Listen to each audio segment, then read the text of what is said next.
और ऊंची आवाज में भगवद गीता का ये श्लोक पढ़ा। नैनम छिंदन्ति शस्त्राणि नैनम दहति पावकः न चैनम क्लेदयन्त्यापो न शोष्यति मारुतः। जानते हो रविकांत, इस श्लोक का अर्थ क्या है?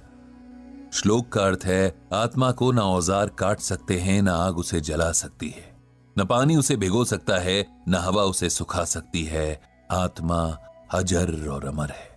यह श्लोक श्रीमद् भागवत के दूसरे अध्याय में है, उसी गीता में जो स्वयं भगवान श्री कृष्ण के श्रीमुख से अमृत बनकर बरसी और जिसकी ज्ञान गंगा में भीगने वाला हर मन मोक्ष पा लेता है।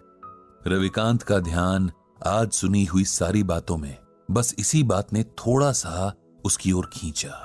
उन्होंने पंडित जी से पूछा कि उनके सुनाए श्लोक का यहां क्या मतलब है, क्या संबंध है? क्योंकि तुम शरीर और आत्मा का फर्क भूल रहे हो मेरे दोस्त।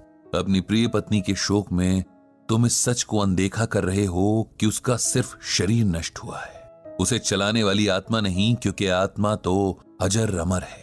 एक शरीर से दूसरे शरीर की यात्रा करती है, एक जन्म से दूसरे जन्म का फेरा लगाती है। जो मिटा वो मिट्टी थी, जो जीवन शक्ति थी वो अब किसी और मिट्टी में जान फूंकने चली गई है।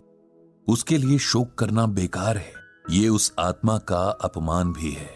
उसे सम्मान के साथ विदा करना ही समझदारी है। यही बात हमें गीता में भगवान श्री कृष्ण अर्जुन को समझाने के बहाने समझा रहे हैं।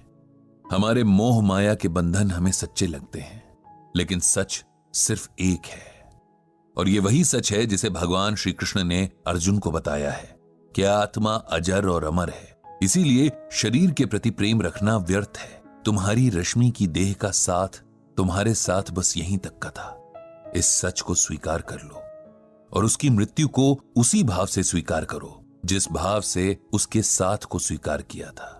माता पिता, बेटा बेटी, पति पत्नी, ये सब रिश्ते देह से जुड़े हैं। आत्मा इन रिश्तों से आजाद है। वो किसी अभिनेता की तरह बस किरदार निभाने तक देह में रहती है। किरदार खत्म तो आत्मा भी किसी और किरदार को निभाने निकल जाती है। जो अब तक जिया उसकी अच्छी यादों को समेट लो, वही जीवन की कमाई है।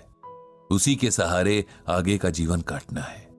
उस आत्मा को प्रणाम करो और खुद को शरीर के मोह से आजाद करो।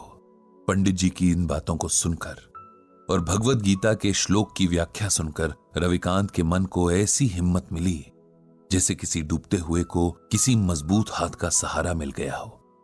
जीवन के लिखे को स्वीकार करने की प्रेरणा ने जैसे उसके डगमगाते कदमों में ताकत भर दी थी।